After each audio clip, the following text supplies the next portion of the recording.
Ouverte hier jeudi à Libreville au Gabon, la conférence de présidents Afrique de l'Assemblée parlementaire francophone s'est clôturée ce vendredi. Ce forum s'est essentiellement consacré à l'évaluation de la participation de l'APF à la COP21 et le rôle des médias sociaux dans le développement démocratique en Afrique francophone. Christian Mondonsimba, coordonnateur du Front citoyen, invite les cours d'appel à invalider la candidature des commissaires spéciaux et leurs adjoints. Par contre, il plaide en faveur des candidats indépendants. Explication dans cette édition. Antenne A, le journal, Eric Izami.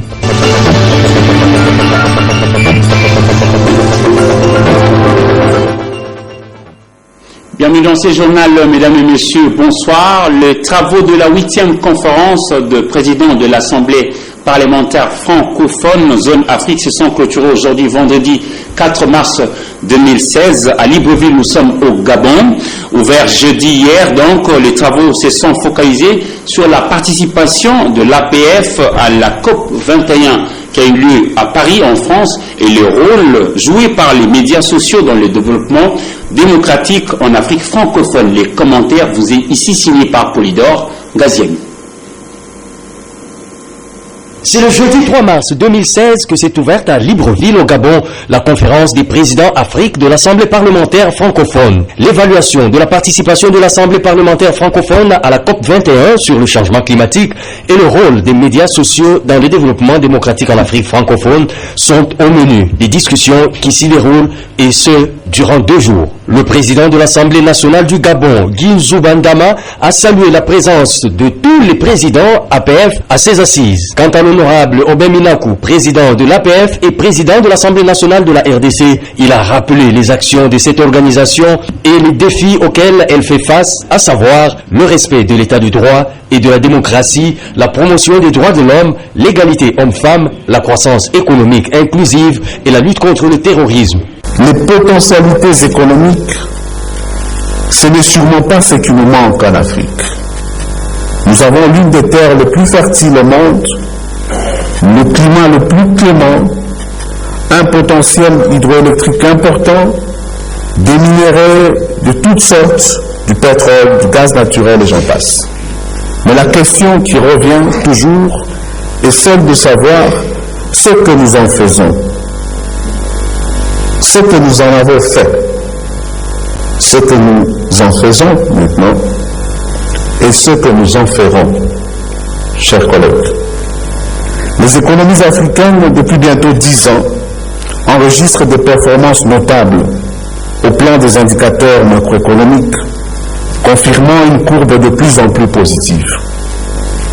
À titre d'illustration, la République démocratique du Congo a tout au long de la période 2001-2015 fait réellement du chemin pour un progrès certain et a réalisé des prouesses considérables dans la stabilisation du cadre macroéconomique et la consolidation de la croissance économique. Obeng Minaku s'est dit persuadé que la conférence de Libreville fera impulser le développement en Afrique francophone. Nous allons rester dans les assemblées délibérantes, mais cette fois-ci on quitte Libreville au Gabon pour revenir sur Kinshasa, capitale de la République démocratique du Congo, où nous prenons justement la direction du Palais du Peuple afin de mettre un terme à la série des tueries perpétrées dans la partie orientale de la République démocratique du Congo. Vital Kamerhe, président de l'Union pour la nation congolaise UNC, mène un plaidoyer qui l'a conduit aujourd'hui auprès du président du Sénat, Léon Kengo Wadundu, accompagné de quelques notables de cette partie du pays. Cette démarche auprès des institutions du pays vise à instaurer la paix véritable à Béni, qui pour les uns pense que cette ville porte mal son nom. Béni qui voudrait en principe dire une ville bénie, mais ne l'est pas encore. Outre Béni, il y a Butembo, Lubero et au nord Kivu, puis dans la province actuelle de l'Ituri. On va quitter le Palais du Peuple dans la commune de Lingwala pour nous rendre sur l'avenue Roi-Baudouin dans la commune de la Gombe, où se trouve être le siège du gouvernement. Il y a là le Premier ministre Matata Ponyo qui a reçu tout un parterre d'invités, notamment les diplomates suisses et britanniques. Suivez ces commentaires de Jean-Louis Miasuekama.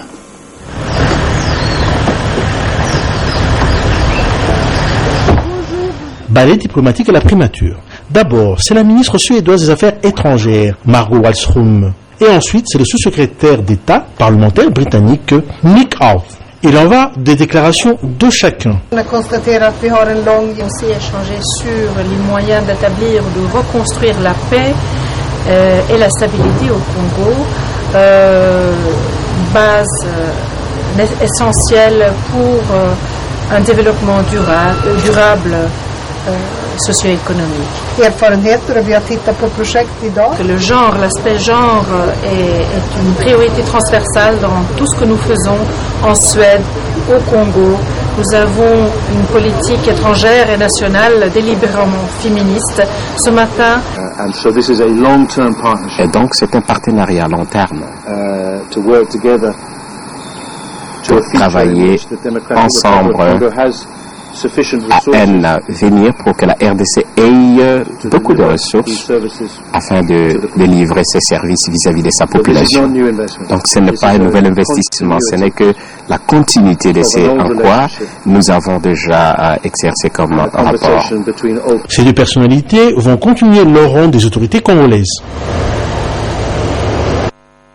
Si à la primature, il s'est agi de relations bilatérales entre Stockholm et Kinshasa, et puis Londres également et Kinshasa, mais cette fois-ci, au ministère des Affaires étrangères, c'était des consultations bilatérales entre la République démocratique du Congo et la Russie, qui a été au cœur même de discussions entre le vice-ministre à la coopération internationale et régionale, Franck Mwedi Malila, et ensuite les accords de coopération signés ou qui seront signés prochainement entre Kinshasa et Rabat. Patricia Amouli pour ses condensés. Le vice-ministre de la coopération internationale et intégration régionale, Franck Mwedi Malila, a déployé d'importantes activités de coopération bilatérale. D'abord, Franck Mwedi Malila s'est entretenu avec Mohamed Ben Kadour, ambassadeur du Maroc en République démocratique du Congo. Ils ont discuté des questions relatives aux accords de coopération devant être signés dans les tout prochains jours entre les deux pays. Je suis venu voir monsieur le vice-ministre pour évoquer les questions de coopération bilatérale. Nous avons un certain nombre de dossiers à discuter, à faire avancer, notamment la question des accords qui sont en cours de finalisation. Il y a aussi la question de la tenue de la prochaine commission mixte entre les deux pays. Et donc c'était l'occasion d'examiner tous ces dossiers-là et de voir comment on peut avancer ensemble sur ces questions.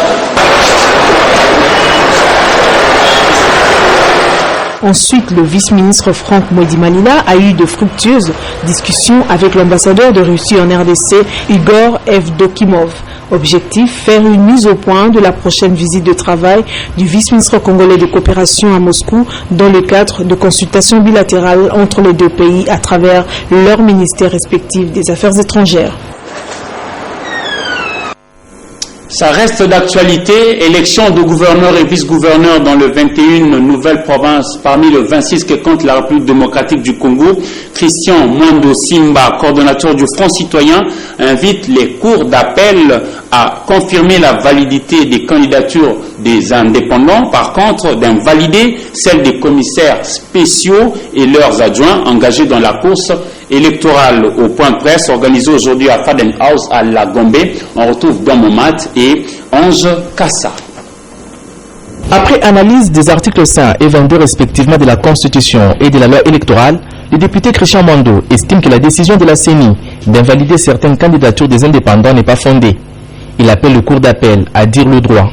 Il est demandé aux juges qui connaîtront ce litige au niveau des cours d'appel de dire le droit en toute impartialité et au besoin de se référer au cas de jurisprudence en la matière.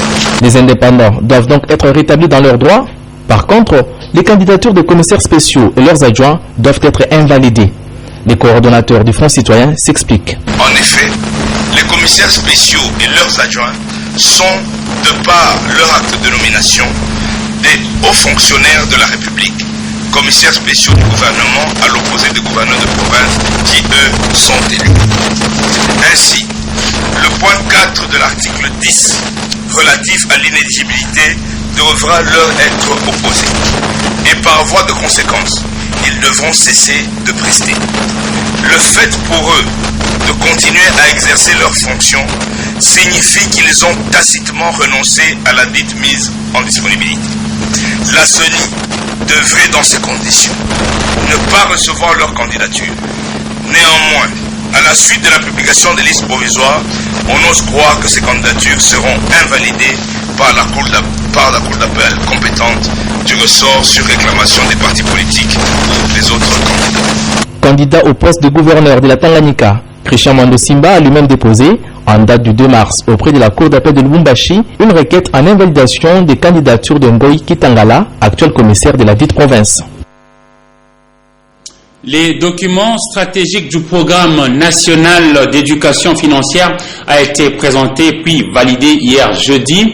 Le comité de pilotage du dit comité, présidé par la Banque centrale du Congo, plaide en faveur d'une implication du gouvernement central pour l'aboutissement de ce programme d'intérêt national susceptible de promouvoir l'inclusion financière dans le pays. Sylvie Fortuné, Mboula pour le détail.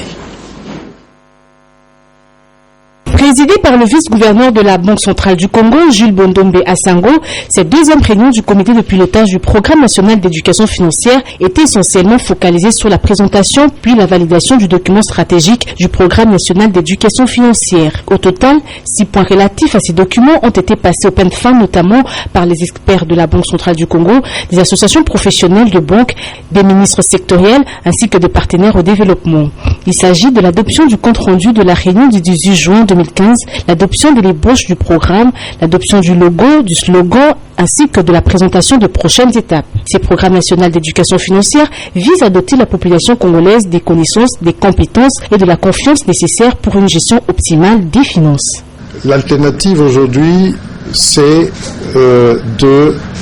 d'essayer de voir dans quelle mesure nous pouvons utiliser les ressources internes, les ressources internes.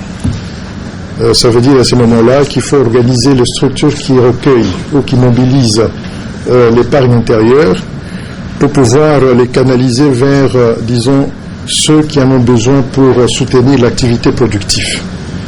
Et donc ça, c'est un pari important. Il nous faut avoir cela à l'esprit pour ne pas toujours compter sur l'apport extérieur. De l'avis des différents experts et du comité de pilotage, la mise en œuvre d'un tel programme passe par un appui budgétaire du gouvernement, d'où la nécessité d'un plaidoyer pour ce faire. Et c'est pour cette raison que nous avons dit que ce programme doit être soumis au Conseil des ministres qui, à son tour, va apprécier la part de la participation du gouvernement aux côtés de la part que apporteront les partenaires extérieurs qui, du reste, se sont déjà manifestés. D'une banque à une autre, le bureau de la Banque mondiale République démocratique du Congo a organisé hier jeudi 3 mars dans la salle Monseigneur Luc Gillon de l'Université de Kinshasa les journées portes ouvertes à l'intention des étudiants de la faculté des sciences économiques de l'Université de Kinshasa. Question de leur faire comprendre l'engagement de la Banque mondiale à travers différents projets financés au pays. Suivez ces commentaires de Anne-Marie Ossite et Hugues Moussangilay. Pour clore ces activités organisées dans le cadre de la bonne gouvernance, le bureau de la Banque mondiale RDC est allé s'entretenir avec les étudiants de l'Université de Kinshasa, précisément de la faculté de l'économie, sur sa stratégie d'assistance pays à travers différents projets qu'il finance en RDC. Concernant l'administration publique, la Banque mondiale nous accompagne notamment dans la formation, en appuyant les différentes formations qui se déroulent à l'ENA, en appuyant la formation des jeunes professionnels, en appuyant la formation continue des agents et fonctionnaires de l'État. La Banque mondiale nous accompagne également dans la mise en place de la Caisse nationale de sécurité sociale. Occasion pour le coordonnateur du projet de renforcement des capacités de gestion des fonctions de base de l'administration publique de présenter son projet. Grâce à ce projet, le gouvernement a mis en place les lettres de mission qui sont évaluées régulièrement. Grâce à ces projets, les provinces ont des plans de performance. Grâce à ces projets, nous avons 8 centres d'excellence, 8 centres de formation qui sont réhabilités et équipés d'un système moderne. À travers son action en République démocratique du Congo, la Banque mondiale vise à accroître l'efficacité de l'État au niveau central, décentraliser et améliorer la bonne gouvernance. Le calvaire de 171 médecins impayés du secteur public en RDC continue. Cette privation de salaire avait été dénoncée le 25 janvier 2016 par le syndicat national de médecins SINAMED. Son secrétaire général, le docteur Mankoy Badjoki, est revenu à la charge aujourd'hui vendredi 4 mars 2016 au cours d'une conférence de presse organisée au siège du SINAMED dans la commune de Kassavo-Boujon. Lui, M. Kamae Mathieu Ngabdifo, ils vont y revenir demain avec images et commentaires. Et entre-temps, les travaux de la 4e réunion du comité de pilotage régional du projet et gestion durable de la faune sauvage et du secteur de la viande de brousse en Afrique centrale se sont ouverts aujourd'hui, vendredi 4 mars à Kinshasa, capitale de la RDC. L'objectif de ces travaux est d'évaluer le progrès réalisé en 2015, d'analyser et adopter le rapport financier de ces 10 projets. Patricia Molengo-Mbolekuni et David Tembeni. Cette 4e réunion du comité de pilotage régional du projet gestion durable de la faune sauvage et du secteur de la viande de la brousse en Afrique centrale se focalise sur un certain nombre de points. Pour cette 4e réunion, nous devons nous focaliser à l'examen et à l'approbation du rapport de mise en œuvre des recommandations de la 3e réunion du comité de pilotage, du rapport des activités du projet réalisé en 2015. À l'issue des travaux, les participants venus de la RCA, du Gabon, du Congo-Brazza et de la RDC vont se pencher sur la question comment le projet pourra permettre de redresser les niveaux de nutrition, d'utiliser durablement les écosystèmes forestiers et d'améliorer les moyens d'existence de populations rurales. C'est d'abord qui contribuera à renforcer la gouvernance, assurer le partage équitable de tous les avantages en conférant aux communautés les compétences leur permettant de gérer leurs ressources en faune sauvage. Ces projets poursuivent des objectifs précis notamment. Comme il y a eu l'évaluation à mi-parcours réalisée en 2014 jusqu'à 2015, cela veut dire qu'on va encore parler pour voir quelles ont été les recommandations de cette évaluation à mi-parcours et qu'est-ce que maintenant en 2016 par rapport à ces recommandations. Financé par le Fonds mondial pour l'environnement, le projet est mis en œuvre par la FAO dans les 4 pays du bassin du Congo.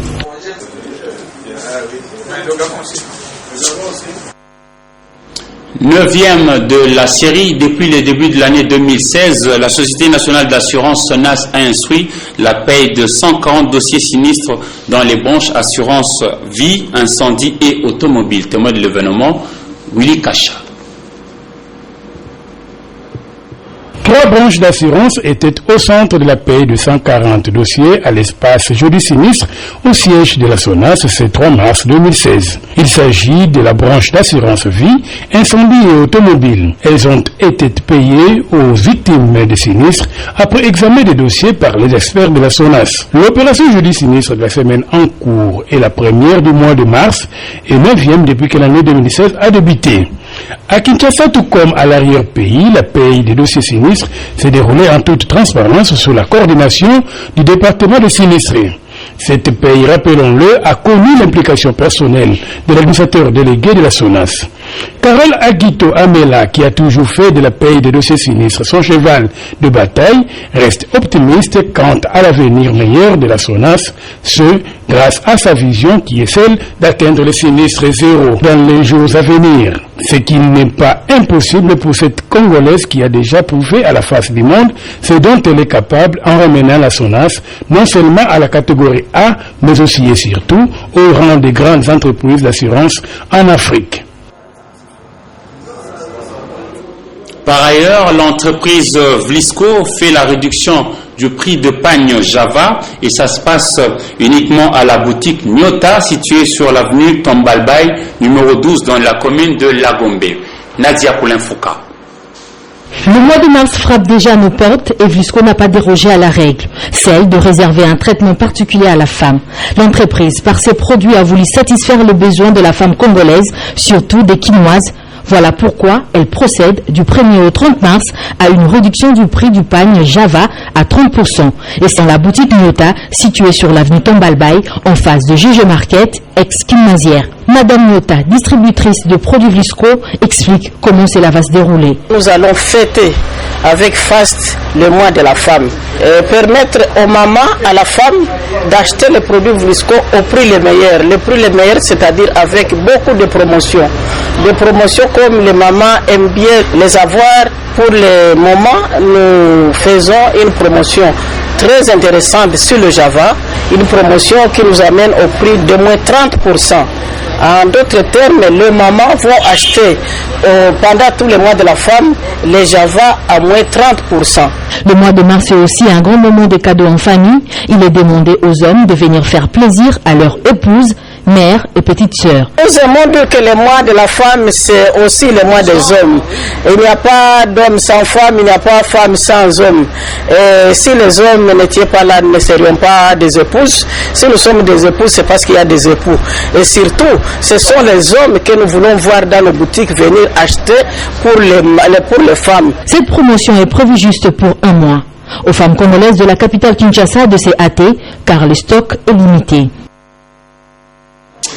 Et oui, Politico.cd, c'est le nom du nouveau site internet qui se veut être comme le premier média d'information politique en République démocratique du Congo. Il a été présenté aujourd'hui vendredi à l'hôtel Invest dans la commune de Lingwala par le groupe Léopard Corps. C'était devant un parterre de professionnels de médias en retour sur place, Nadia Poulin-Fouka et David Timbeni. Dans un monde où l'Internet bat son record devant le média dit traditionnel en République démocratique du Congo, le besoin de l'information en ligne s'est fait davantage sentir, surtout dans la sphère politique. Pour y remédier, le groupe de presse Léopard Corps, spécialiste dans l'édition de médias en ligne, a mis à la disposition des Congolais et du monde en général les sites Politico.cd comme premier média d'information politique en RDC. Et il a été présenté ce vendredi à l'hôtel Invest. Politico.cd, c'est un site internet qui va être 100% politique, actualité politique de la RDC, qui va essentiellement présenter l'actualité suivant trois axes. Le premier axe, l'axe pédagogique de l'actualité, c'est-à-dire poser la première question, la question la plus importante dans le journalisme qu'on appelle question quoi, c'est quoi. Et ensuite nous allons proposer également un contenu sur les quotidiens de la politique en République démocratique du Congo. Nous ne ferons pas de sport, pas d'économie, pas d'autre chose, essentiellement sur la politique. Et troisièmement, nous allons également proposer un regard prospectif de l'actualité politique, c'est-à-dire que l'actualité politique en RDC aujourd'hui, pour quelles conséquences demain, après-demain. Avec le lancement de Politico.cd, le groupe envisage dans les jours à venir à diversifier ses activités. Le mois de mars est consacré à la femme en République démocratique du Congo et donc aux filles et femmes de prendre rendez-vous pour ce samedi 5 mars 2016 à l'amphithéâtre de l'armée de l'Éternel situé sur le boulevard Sendwe de la commune de Kalamou où l'initiateur de ce qu'on a appelé l'école de filles de Sarah a rouvert ses portes. Suivez ces commentaires de Africa Mujinga. En son temps, les vocables École des filles des Sarah a fait mouche à Kinshasa. Son initiateur, le général Sonny Kafuta Rockman, revient à la charge. Le mois de mars est donc mois dédié à la femme. La fille des Sarah se veut cet espace où l'on apprend à la jeune fille les valeurs positives, les astuces et secrets enfouis en elle, bref, des qualités de la femme pour embellir la vie autour d'elle. L'école des filles des Sarah, comme je vous dis que on dit éduquer une femme, c'est éduquer toute une nation. Premier objectif, sur la terre, il n'y a que deux personnes, l'homme et la femme. Donc, c'est le fondement de base de la relation. La relation la plus importante, c'est la relation de l'homme et de la femme. Donc d'abord, la femme doit se connaître et ensuite, comment gérer l'homme. La femme est un pouvoir. Et notre problème, que faire pour que la femme puisse jouir de tous les droits et privilèges et surtout redresser la vie de la femme. Cette initiative envieuse est relancée par son auteur par cet appel pour samedi 5 mars à l'amphithéâtre de l'armée de l'Éternel sur le boulevard Sendwe. C'est le mois de la femme. Oui. Vive la femme. La femme est sacrée. et dit à toutes ces femmes, venez avec votre foi, vous allez vivre le grand miracle, car Jésus-Christ est le même hier, aujourd'hui et pour l'éternité. Dieu vous aime et Jésus-Christ, ce qu'il fera, restera historique. N'oubliez pas, c'est à 15h. La femme reste le thermomètre de la communauté. Si ça va pour elle, ça ira à coup sûr pour les autres membres de la société. Ne dit-on pas qu'éduquer une femme, c'est éduquer toute une nation? Et donc, par conséquent, par extension, éduquer toute l'humanité. Mesdames et messieurs, on va prendre maintenant la page que l'on appelle Revue de presse dans une sélection et commentaires signés pour vous par Don Moumad.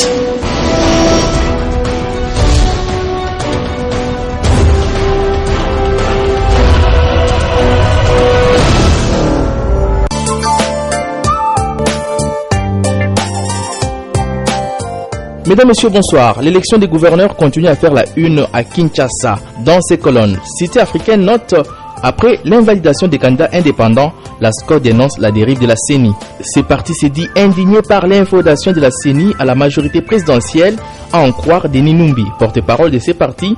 Ce que la CENI a fait est une tentative de tricherie et une honte pour la démocratie. Tout est parti de la correspondance du secrétaire général de la MP adressée à la CENI à l'approche de l'élection des gouverneurs des 21 nouvelles provinces. Sinon, en toute logique, écrit l'avenir, elle est la bienvenue pour mettre à l'abri tout cas des transhumances politiques au sein des partis politiques. En outre, est défini candidat indépendant, celui qui n'appartient à aucune formation politique ni regroupement politique et qui prétend concourir à un électorat. Et ce n'est pas la haute cour qui dira le contraire. Malgré la forte agitation provoquée par la liste des candidats, les députés provinciaux appelés à voter utile suggèrent les libres débats. Ils doivent privilégier les candidats disposant des programmes d'action fiables et efficaces.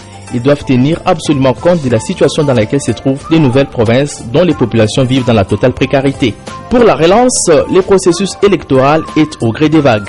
Clôturant l'atelier sur les contenus médiatiques en période électorale, le président du CESAC invite les journalistes à plus de responsabilités, rapporte l'Observateur. Il a annoncé la publication bientôt de la directive de l'autorité de régulation relative à la campagne électorale à travers le média. La prospérité, dans sa vitrine note, culte écuménique pro-dialogue, les G7 et la NSCC lancent un appel à la vigilance. Démarche partisane et politicienne selon la nouvelle société civile congolaise, une initiative à la limite de la manipulation d'après les G7.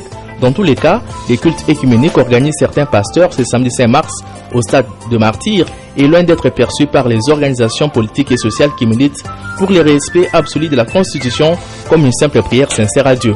Enfin, pour terminer, les dépêches de Brazzaville rapportent à sa une FARDC-MONUSCO, dernier réglage avant la reprise des opérations conjointes. L'ONU avait entrepris depuis plusieurs mois des discussions avec Kinshasa sur la possibilité d'une reprise de la coopération militaire suspendue depuis février 2015. Cette fois-ci, elle vient d'obtenir gain de cause à la faveur du récent passage en RDC de son secrétaire général Ban Ki-moon. Kinshasa a finalement marqué son accord à renouer avec la MONUSCO, principal appui dans la traque de groupes armés qui occupent l'est de la RDC. Fin de cette revue de presse, merci de l'avoir suivi et bon début de week-end chez vous.